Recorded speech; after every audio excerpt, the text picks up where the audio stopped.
ঠাকমা,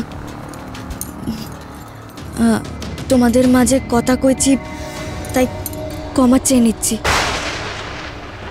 যারা আসছে তাদের বারণ করার দরকার নেই, তারা আসুন। কি বলছো তুমি পঞ্চমী? তোমার স্বামীর আবার বিয়ে দেওয়া হচ্ছে, তাতে সবচেয়ে বেশি ক্ষতি তোমার। তুমি এমন কথা বলছো?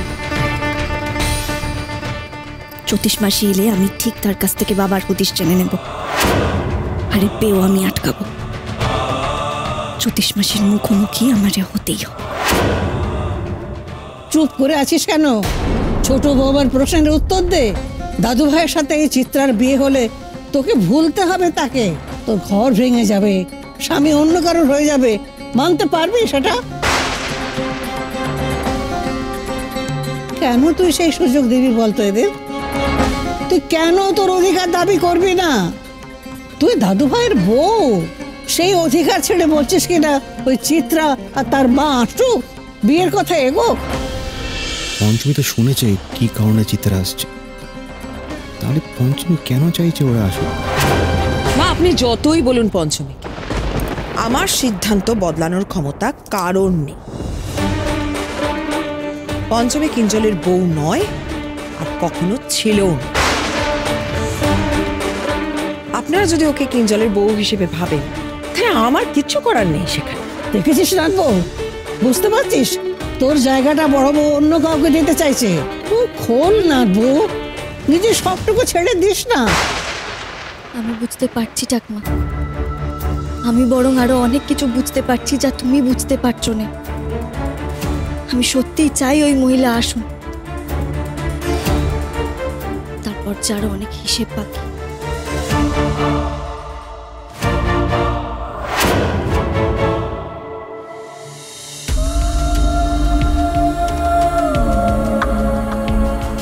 আসতে পারি?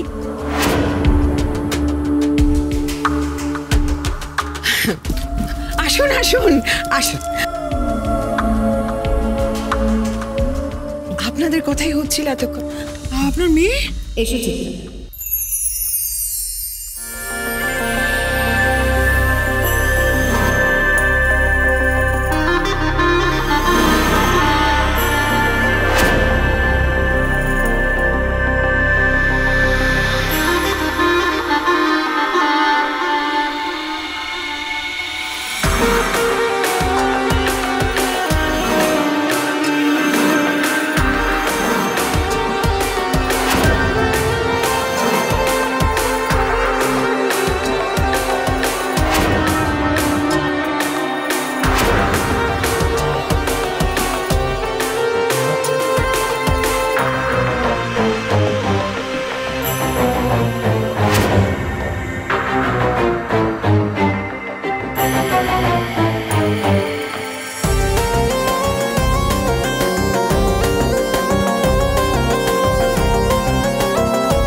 এখানে কেউ বুঝতেও পারছে না যে দুধ কলা দিয়ে কাল সাপ এনেছে করে, কিন্তু এই কাল সাপের পথ আমারই আটকাতে হবে।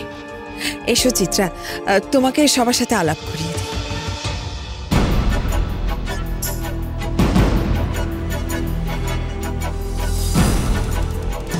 তারা কিঞ্জল, এইভাবে চলে গেলে ওদের অসম্মান করা হয়। পিপি, আমি তো আগেই যা বলার বলে দিয়েছি।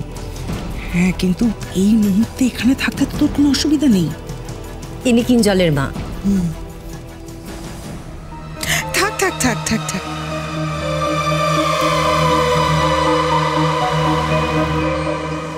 কি সুন্দর মেয়ে, কি ভালো, কি ভালো শিক্ষা দীক্ষা।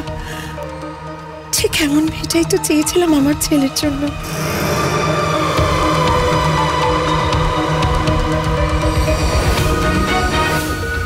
চিত্রা, এদিকে এসো।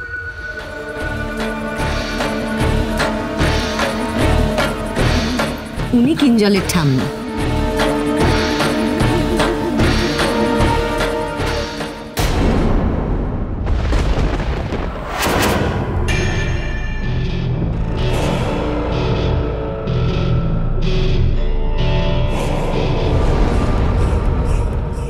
ঠাম্মির কি আমাকে পছন্দ হয়নি?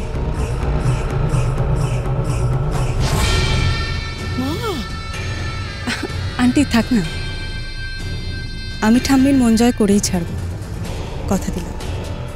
আসলে আমার উপর রাগ করে কেউ বেশিক্ষণ থাকতেই পারে না। কিঞ্জলের বাবাকে প্রণাম করো চিত্রা। এসো।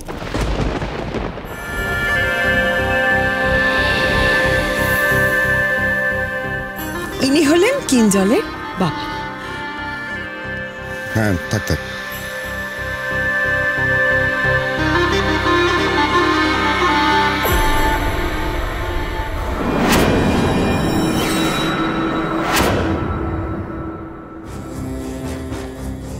বাহ, খুব ভালো মেয়ে তো। কি মার্জিত ব্যবহার। ভালো না?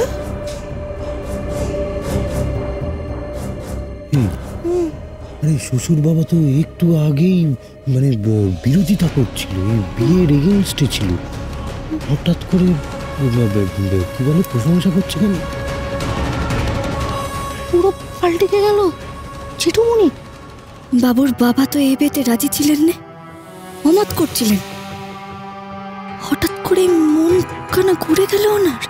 মিসেস মল্লিক, আপনার পরিবারের বাকি সকলের সাথে আলাপ করিয়ে দিন আমার মেয়েকে, সবাই বলুক কেমন লাগলো। হ্যাঁ হ্যাঁ, এসো এসো এসো, আলাপ করিয়ে দিই।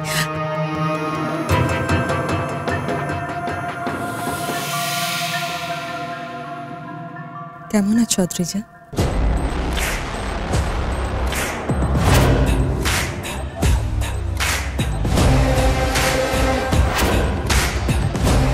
তুমি কি মিষ্টি মেয়ে। আমি ভালো আছি।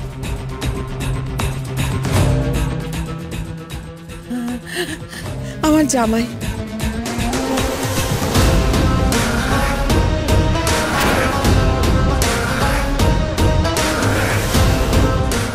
এসো, কিঞ্জলের পিসির সাথে আলাপ করি। এসো এসো, আইনিধি।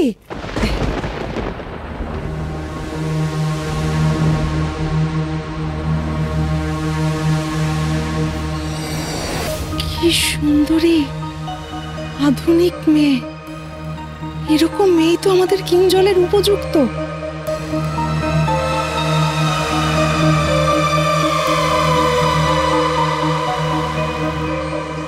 তার উপর আবার অমন কুষ্টি, কিঞ্জলের জন্য একেবারে রাত ছোট। সব দিক থেকে এই মেয়ে এই বাড়ির বউ হওয়ার যোগ্য।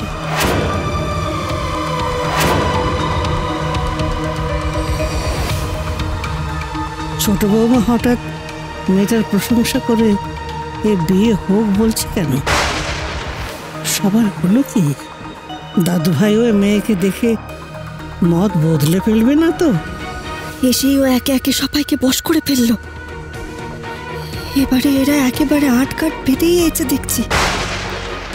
এবার আমি আটকাতে পারবো তো বাবা নীলকণ্ঠ? এসো, তোমার সাথে আমি কিঞ্জলের আলাপ করিয়ে দিই। এসো।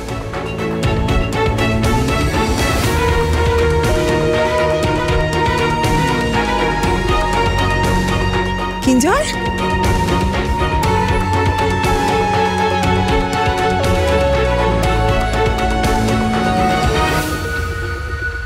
কিরে কিঞ্জল, একবার দেখ, ফিরে দেখ, কি সুন্দরী, কি ডিগনিফাইড।